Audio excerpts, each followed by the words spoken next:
A Rádio 91 apresenta Podcast Memória e Caminho. Memória e Caminho. A história dos 65 anos da emissora de educação rural de Natal. Contada por quem fez parte e contribuiu com o projeto de educação, evangelização e promoção humana.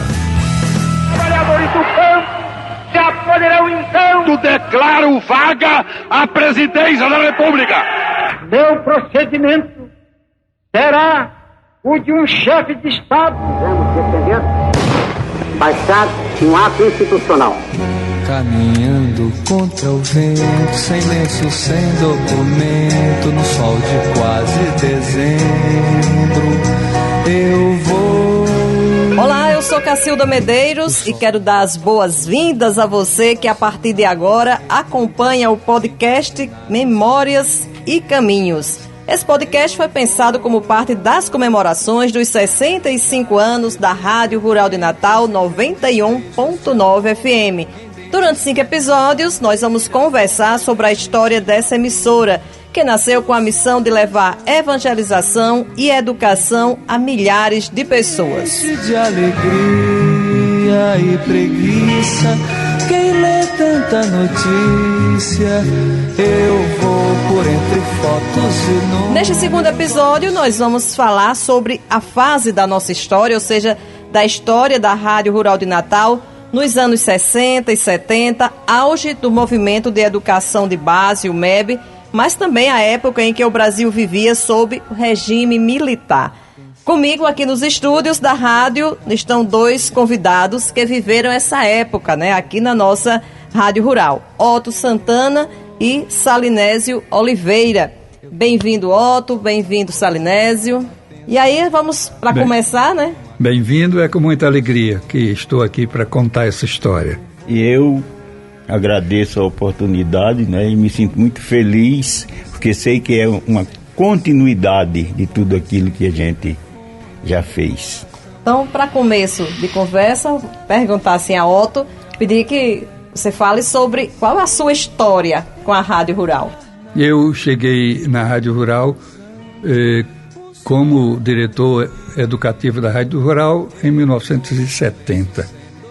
No entanto, eu já estava intimamente conectado com a emissora, porque eu fui diretor do Serviço de Assistência Rural, que funcionava aqui e que foi o berço da emissora de educação rural desde os anos 66. E a emissora de educação rural fazia parte integrante da ação do Serviço de Assistência Rural, que era a ação da igreja voltada para a promoção do homem em toda a sua dimensão. Nós tínhamos trabalhos educativos através da emissora, não apenas da alfabetização, como foi no começo, mas todo o desenvolvimento da educação até o ensino médio. Nós chegamos a ter, em 1962, a emissora de educação rural teve 22 mil alunos nos diversos programas. Mas nós tínhamos também a ação educativa nas outras dimensões do trabalho do SAR, que era a saúde através das maternidades, que era a economia através das cooperativas de crédito. Nós chegamos a ter 3 cooperativas de crédito.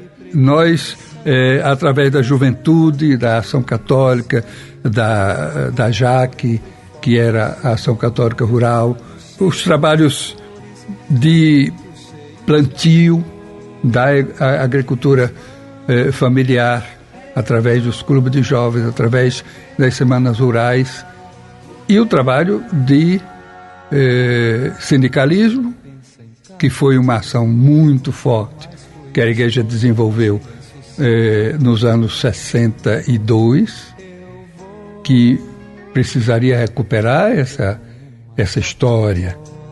Foi uma história, foi uma odisseia se organizar sindicato rural em 2 anos.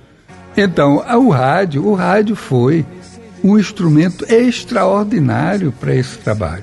Porque, no nosso entender, o rádio era um instrumento de múltiplas dimensões. Ele divertia, ele ensinava a saúde, ele melhorava as relações familiares, ele rezava, ele promovia festas populares, etc. Tal. Tudo era através do rádio. E do jeito que o rádio podia ser naquela época. Não nos esqueçamos que naquela época não existia professor preparado. O professor era o líder que se tomava... Sabia ler e escrever? Que sabia ler e escrever e bastava. Nossa função era formar esse povo. Aí sim.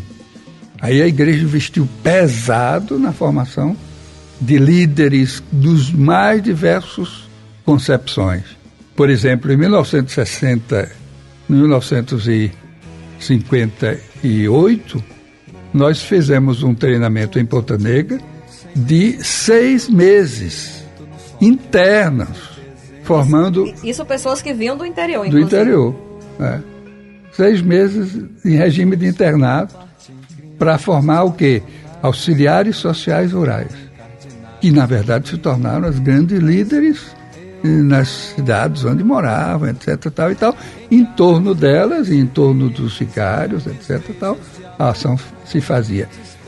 Então, a educação era para mim, como presidente do SAR, a emissora era para mim um instrumento dessa ação, porque era pela emissora que se fazia a formação, a supervisão e o acompanhamento do trabalho. Bacana. E muito importante, né? Até para a gente entender, para quem não viveu essa história, entender esse contexto todo que a igreja em Natal, na Arquidiocese de Natal, viveu nessa época. Mas eu sei que Salinésio está ali doido para falar também. Salinésio, e aí o senhor, qual é a sua história com a Rádio Rural?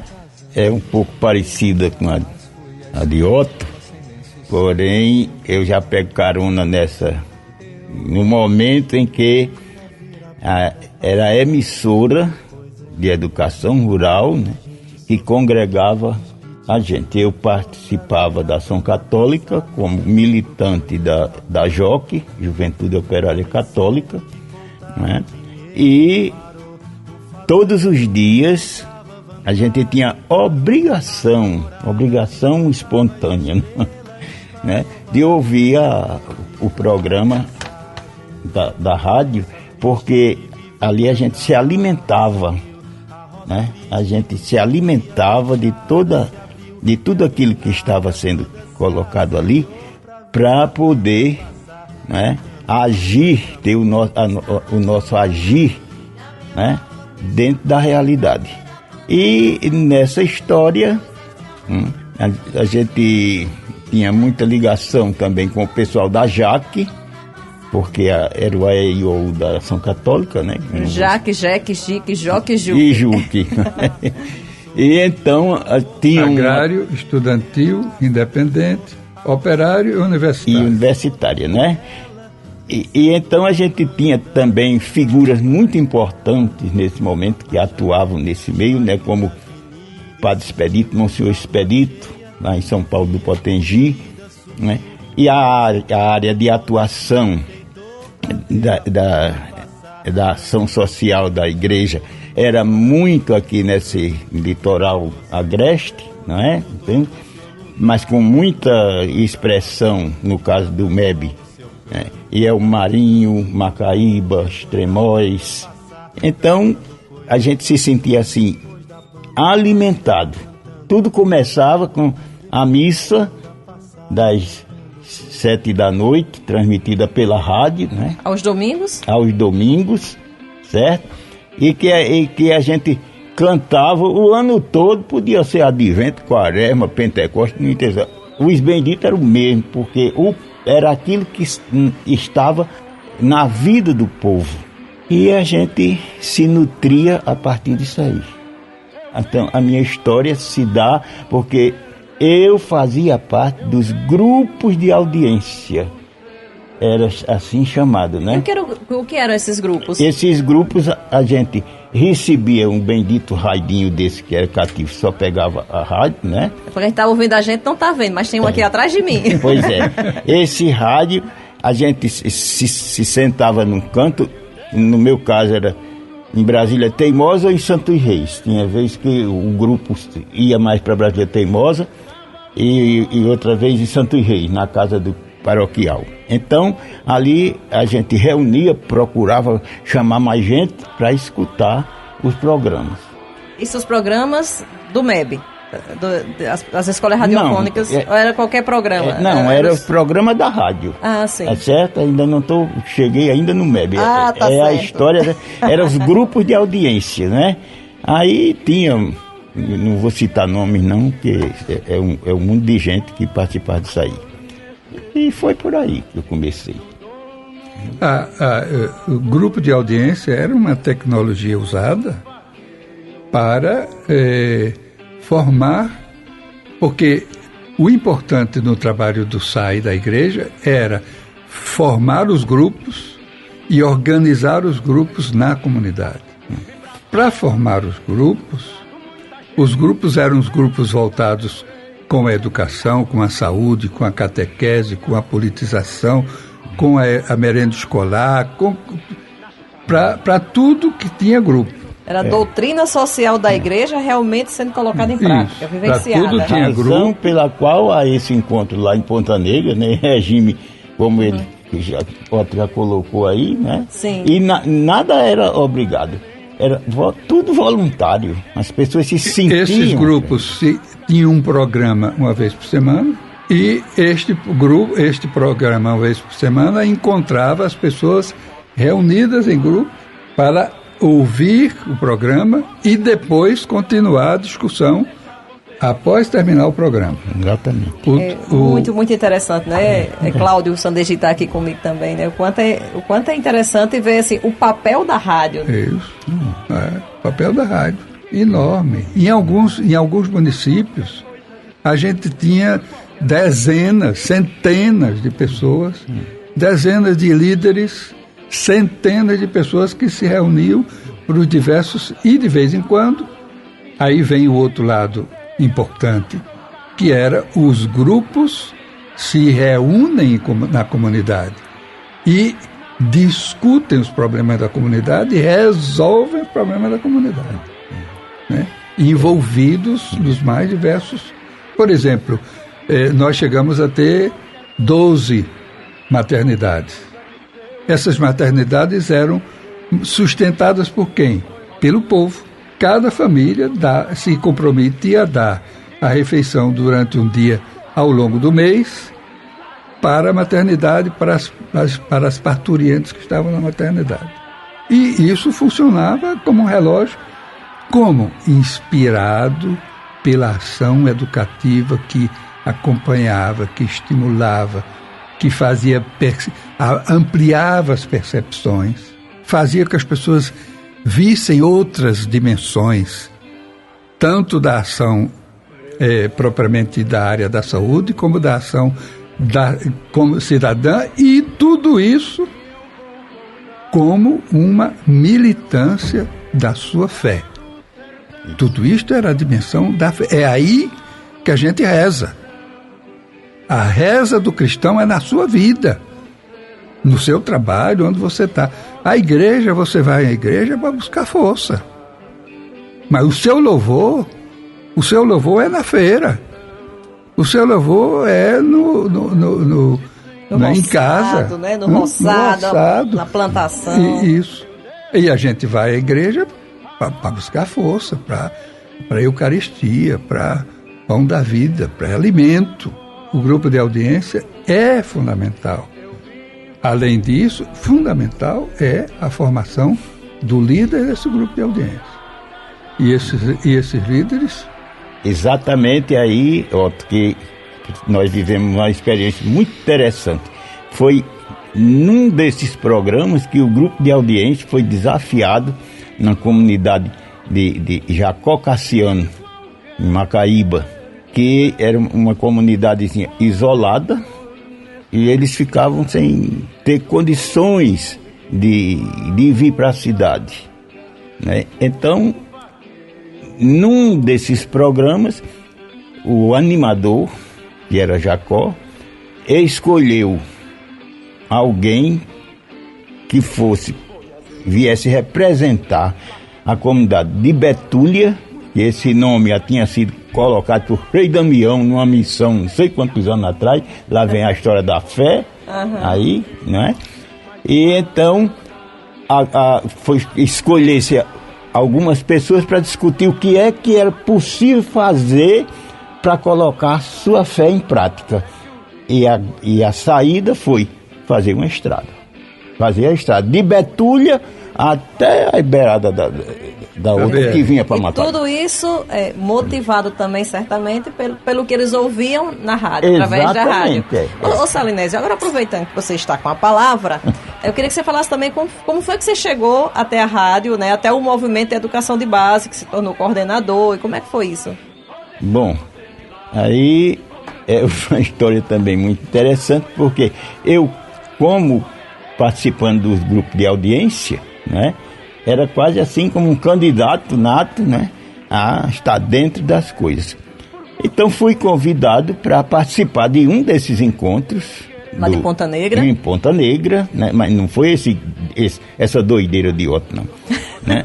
Foi um encontro assim que para a gente ver o que era o movimento de educação de base. Né? E aí eu fui admitido como animador, né?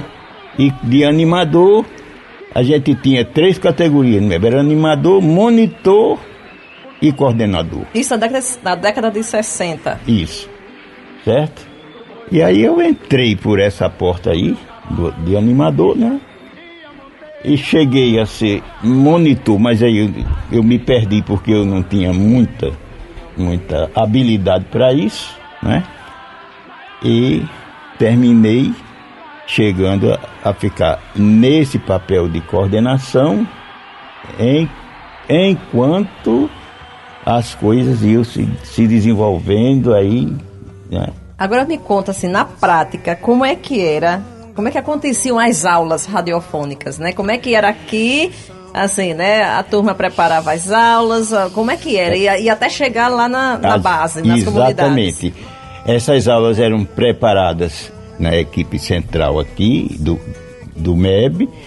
A gente escrevia o roteiro e vinha aqui para a rádio. O controlista acompanhava fielmente aquilo que estava escrito. Ele tinha uma cópia também? Ele tinha uma cópia, né? Era obrigação ter uma cópia. E essa cópia era autografada pela coordenadora, que na época era Enilda, a hoje esposa de Otto. E então, a gente, com esse texto, você transmitia aquilo ali. E essa cópia ficava arquivada aqui na rádio. Aí eu já estou entrando na história do período militar, não é? Pode entrar. Porque tinha toda essa história. E o datilógrafo da nossa equipe se chamava Divaldo Alves de Medeiros Sobrinho, que era irmão de Disselma. Disselma, que era responsável no tempo de Padre Eugênio pela CNG de Selma, né?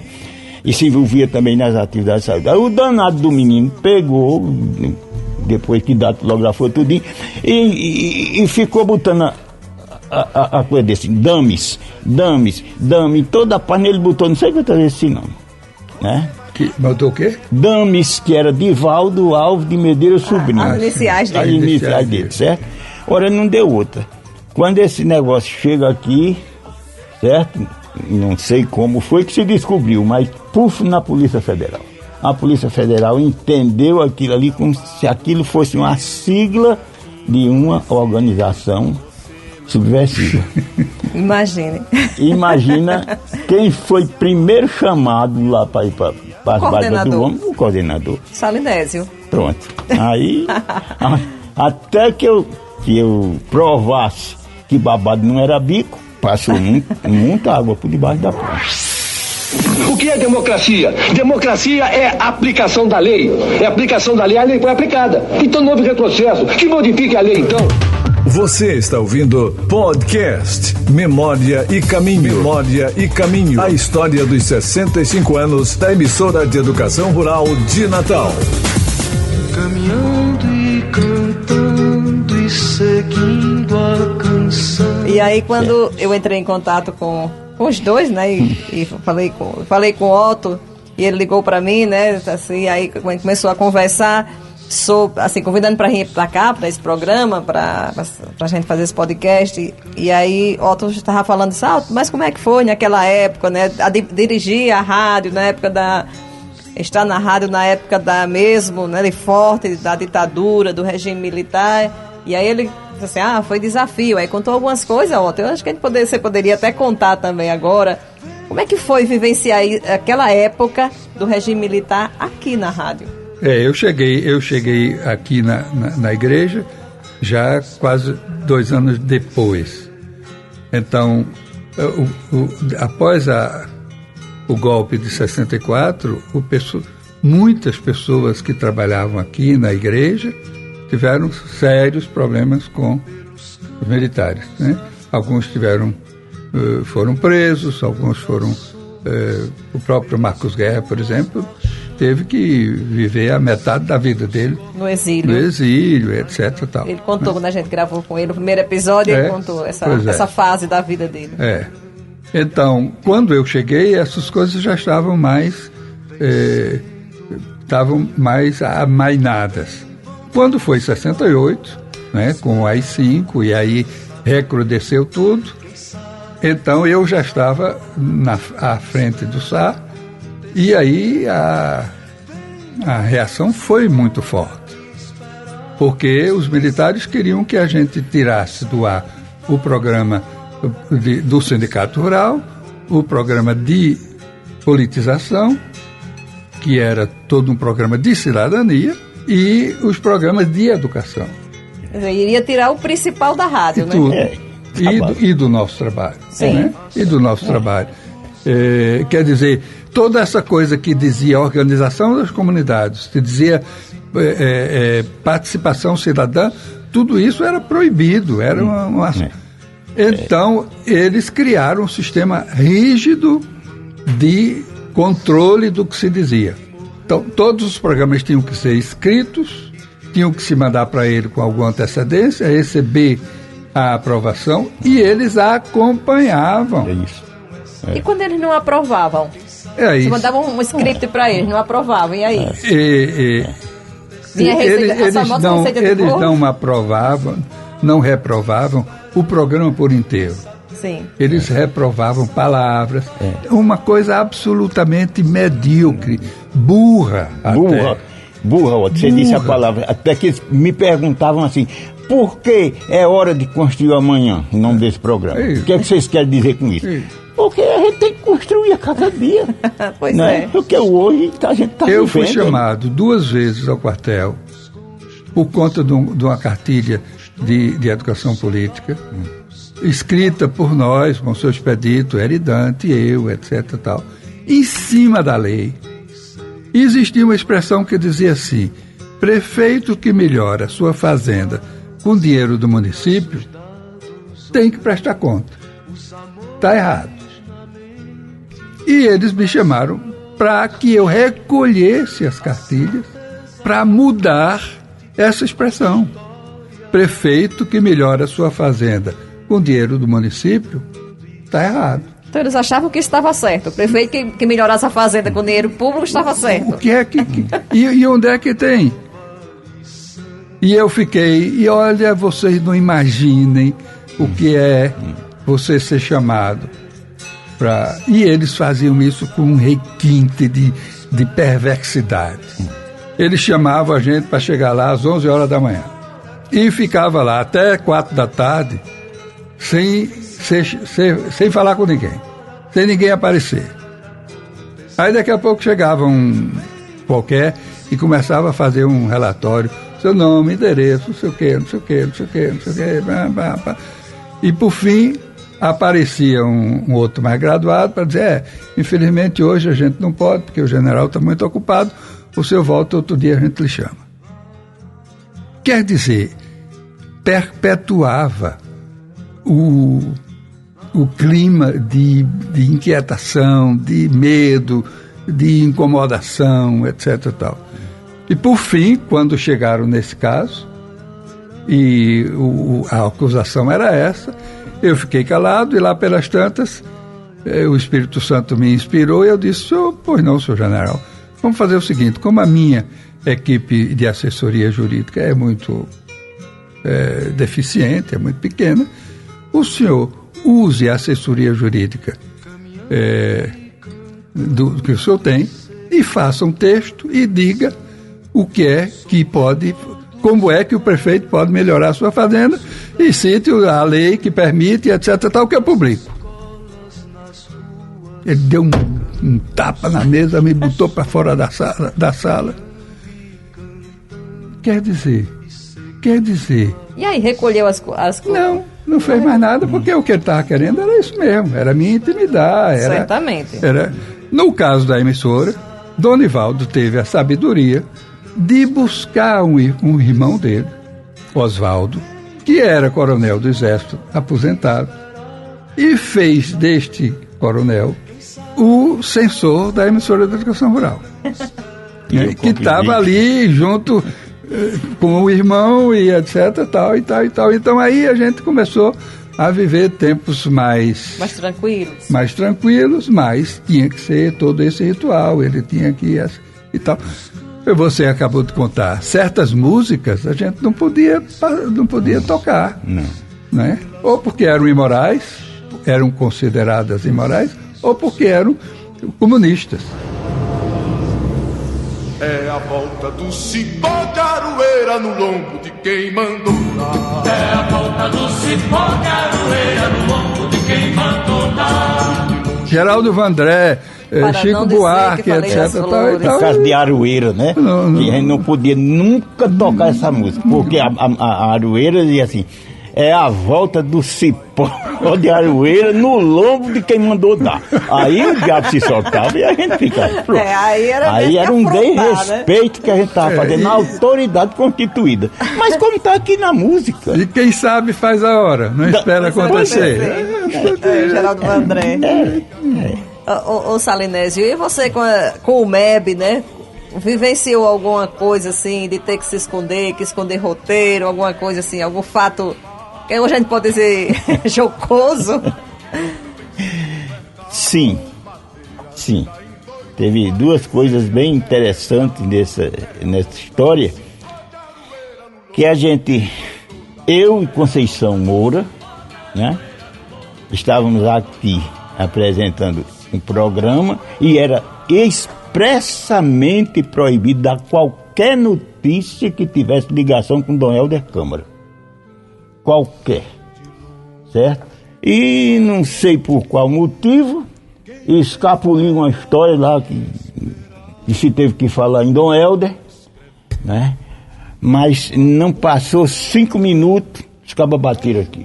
Desceu eu e Conceição Encangado, levaram. Isso é porque a rádio funcionava no lá em cima, no segundo, né? Desceu eu e Conceição Encangado, aí quando chegou aqui embaixo desapartaram, veio botar um negócio aqui na minha, né? Taparam minha vista para eu não saber para onde ia e me levaram para um canto. E depois, quando eu vim dar conta de mim, eu estava no Bom Pastor, né? Ainda bem que era lugar conhecido, não é? E fui pro casarão do Padre Tiago. E lá foi onde eu me refugiei. E Padre Tiago, né? Não pode sair nem na brecha da janela, sabe? Aí eu fiquei ali, escondido ali. Porque falou sobre Dom Helder Câmara no programa. Tempos sombrios mesmo, a gente viveu. É, Cláudio Sandegi está só controlando o tempo ali, dizendo, acabou. Deu a missão a ele, né? Acabou. Mas a gente vai já assim, aí se tem caminhando. outra, agora uma amena só para vocês. A gente tinha uma atuação muito grande no município de Elmo Marinho, certo? Era um dos municípios que a gente tinha o maior número de comunidades. E aí, Otto deve estar lembrado desse episódio, nós inventamos um curso, Enilda inventou um curso que era Vamos Conhecer o Nordeste. Né? E durante a propaganda que se fazia, eles diziam que a viagem ia começar por Salvador. Então todos os monitores, nós estavam convidados a conhecer o Nordeste, tal, e que ia começar tal dia, tal. Ora, mas não deu outra. Quando foi no dia que ia ser o primeiro programa, lá no segundo andar, chega uma monitora, uma animadora, o pai veio deixar ela toda pronta, toda arrumada, com a bolsa na mão.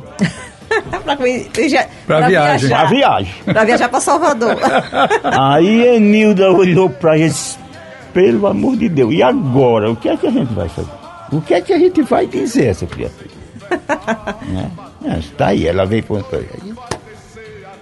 E a viagem era meio que era fictícia, né? Porque hoje a gente poderia dizer que era fictícia. Era pelo rádio. Pois era pelo rádio, né? Era toda a história. Meu e Deus. aí foi um nó grande pra gente desatar, mas a gente saiu fora, né? Então, tudo bem.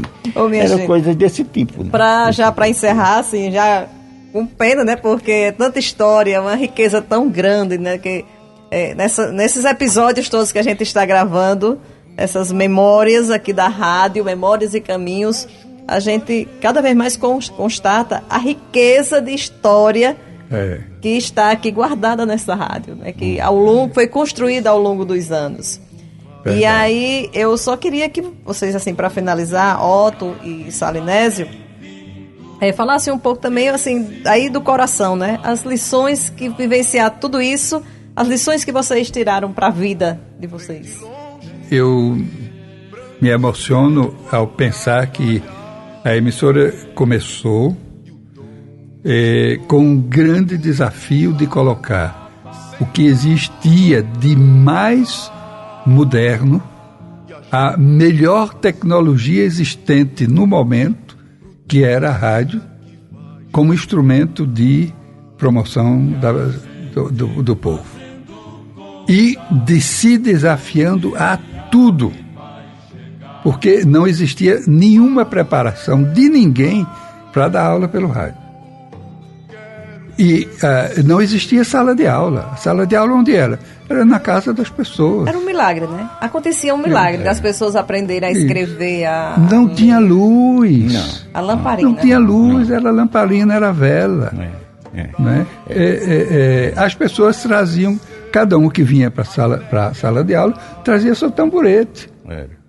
Não tinha mesa, não. Era um tamboretezinho para assistir. Tamborete de madeira, pesado. O som da emissora era dificílimo. Né? O rádio não era esse, porque esse já é um rádio moderno. O rádio era um rádio que veio da Bélgica. A Philips identificou, a Philips se envolveu muito com isso.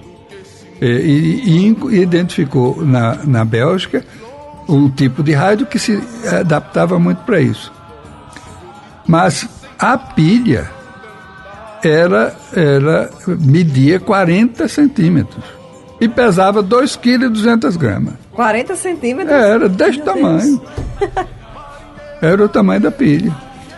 Aí era uma pilha só, lembra? O senhor lembra se era uma pilha só? Era um... Também com o tamanho desse, né? E o peso desse. Que seu apio chamava de alimento. Que foi a grande confusão que foi bater em São José atrás do alimento, porque o rádio estava acuado e não tinha como... O rádio deixou de falar e ficou acuado. Pois é. E eles achavam que era problema do alimento. Não deixava de ser, né? Era o alimento, era energia para o rádio. Então, para mim, esse é a grande lição. Né? O se desafiar a usar o que hoje e que sempre existiu como melhor para a promoção das pessoas e para a melhoria da qualidade de vida, e isto como uma dimensão da fé, como uma dimensão da nossa pertença ao time de Jesus. Salinésio. Eu faço minha todas as palavras que Otto disse e ressalvo aqui uma coisa muito importante. Nós tínhamos em Donivaldo, né, assim, a espécie de tutor. Ele dava segurança a gente. Eu enfrentei toda essa parte em que o coronel era o diretor da emissora, né? Mas, por outro lado, a gente dizia assim, mas o coronel é irmão do Donivaldo. E Donivaldo não vai deixar nunca que o coronel vai fazer nada com a gente, né? Eu não sei, tinha umas coisas assim na periferia, né? Que deixava a gente meio inseguro, mas a gente estava sempre... E, em última análise, a gente tinha a figura de Dom Eugênio, que aí era como se fosse o Pai, o Filho e o Espírito Santo, né? Aí a gente, né, não tinha perigo da gente, né? Então eu me sinto muito agradecido a Deus. As oportunidades foram enormes, né? Como a gente venceu desafios, como a gente enfrentou dificuldades, e que a gente olha hoje toda uma tecnologia moderna. Naquele tempo não tinha nada disso. Começava que a antena da rádio era lá na Cidade da Esperança, né? E quando faltava luz para casa, daí pronto, acabava. Não era uma coisa de fácil solução, não. E a gente convivia com essas coisas. Assim, nem tô aqui querendo me preocupar com a questão política, coisa tal do livro de Aridante, das coisas, aquele negócio. Não, mas era a questão mais a gente enfrentar as dificuldades do dia a dia. E a gente fazia isso com maestria, porque, segundo a gente acreditava que valia a pena doar a vida pelos irmãos, era aquilo ali, para que eles pudessem entender. Então... Eu queria dizer que no dia 10 de agosto de 1958, data da inauguração da rádio, eu estava ali do lado de fora, no momento da inauguração da emissora, 9 da manhã, e a banda de música da polícia ali estava tocando e as pessoas chegando e detalhe, nesse mesmo endereço que é hoje, isso, aqui na Rua Sul, hoje ao lado lado da Catedral. Exatamente. E aí estavam alguns padres, estavam as autoridades, o governador veio e tal, e a gente inaugurou a emissora. É importante dizer, talvez Marcos nem tenha se lembrado disso, que a emissora deveria ter sido fundada em 1955. E Dom Marcolino é que não permitiu. E todos os anos, todos os grandes momentos, Dom Eugênio pedia a Dom Marcolino autorização e Dom Marcolino dizia não permitia. Por fim, em 58, no momento que o clero se reunia lá na casa dele para apresentar a Dom Marcolino os votos de Boa Páscoa, nessa saudação que Dom Eugênio fez a Dom Marcolino, e inseriu o pedido da autorização da emissora. E Dom Marcolino respondeu dizendo assim, já que você me pede tanto, eu não quero não estou de acordo, mas se você quiser, faça. Isso foi em março, e no dia 10 de agosto, de março para agosto, a emissora estava sendo inaugurada. Realmente, eu também não sabia dessa história, né? É um grande aprendizado. Então, contínuo. Viu? É um aprendizado contínuo, sem dúvida. Otto Santana, muito obrigada por ter estado com a gente aqui, partilhando dessa experiência que o senhor vivenciou aqui nos anos... Aliás, desde o início, né? Desde a inauguração e depois, mais efetivamente, como diretor. Então, muitíssimo obrigada por ter estado com a gente aqui, partilhando tudo isso. Salinésio também, muitíssimo obrigada pelo seu sim, né? Tanto para vir para o convite como o seu sim naquela época, né? Para o movimento da educação de base aqui na rádio. Obrigada por partilhar, inclusive, as histórias engraçadas, né? As histórias tristes, assim, de sofrimento, mas também engraçadas. Muito obrigada. Podcast Memória e Caminho. Memória e Caminho. Pai, afasta de mim esse cálice. Pai. Bom, e a gente fica por aqui com o segundo episódio do podcast Memórias e Caminhos. No próximo episódio a gente vai conversar já sobre outra época da rádio, outra fase, já ali nos anos 80, época do Jornal de Integração Regional. Vamos falar de programação daquela época, do jornalismo integrado com as outras rurais, né, das dioceses aqui do Rio Grande do Norte. Então, você fique em sintonia, ligadinho com a programação da Rádio 91.9 FM, a Rádio Rural de Natal. E aí você vai saber informações de como e quando você vai ouvir esse episódio, aqui o segundo episódio, como também os demais episódios do podcast Memórias e Caminhos. Então, muito obrigada pela audiência e continue sintonizado na 91 FM. Quero perder de vez tua cabeça. Minha cabeça, perder teu juízo. Cálice. Quero cheirar fumaça de óleo diesel. Cálice. Me embriagar até que alguém me esqueça. Cálice. A Rádio 91 apresentou podcast Memória e Caminho. Memória e Caminho. A história dos 65 anos da emissora de educação rural de Natal. Contada por quem fez parte e contribuiu com o projeto de educação, evangelização e promoção humana.